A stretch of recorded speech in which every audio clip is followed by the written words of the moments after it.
స్త్రీ ఎప్పుడు కూడా అహంకారంగా మాట్లాడటానికి వీలు లేదు. అహంకారం అంటే ఏంటి? అహంకారం చూపించవలసిన సమయాలు కొన్ని ఉంటాయి, ఆ సమయాలను మాత్రమే అది ప్రదర్శించాలి.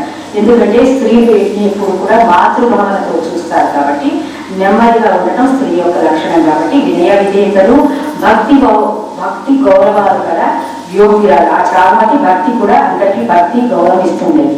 ప్రతిరోజు ప్రాతకాలాన్ని నిద్రలేచి, అంటే బ్రహ్మముహూర్తంలో మీ అందరూ కూడా లేస్తున్నట్టుగానే, మరి 7ంటికి ఎవరైనా లేస్తే ఇక్కడి నుంచి లేచే అలవాటు ఉన్నవాడు పొద్దునే లేవడం నేర్చుకోండి.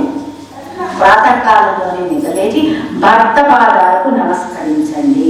భర్త పాదాలకు ఎందుకు నమస్కరించాలి? మీరు భర్తని మీకంటే వయసులో పెద్దవాళ్ళు చేసుకుంటున్నారా, చిన్నవాళ్ళు చేసుకుంటున్నారా? పెద్దవాళ్ళు చేసుకుంటున్నారు కాబట్టి భర్తతోటి మరి మీ జీవితం ముడిపడి ఉంటుంది కాబట్టి ఇద్దరు కష్ట సుఖాలు సమానంగా పంచుకోవాలి. కాబట్టి ఆయన మీకంటే అన్ని విధాల చదువులో, అర్హతలో, విద్యలో, వయస్సులో పెద్దవాడు కాబట్టి అతని పాదాలకి నమస్కారం చేయాలి.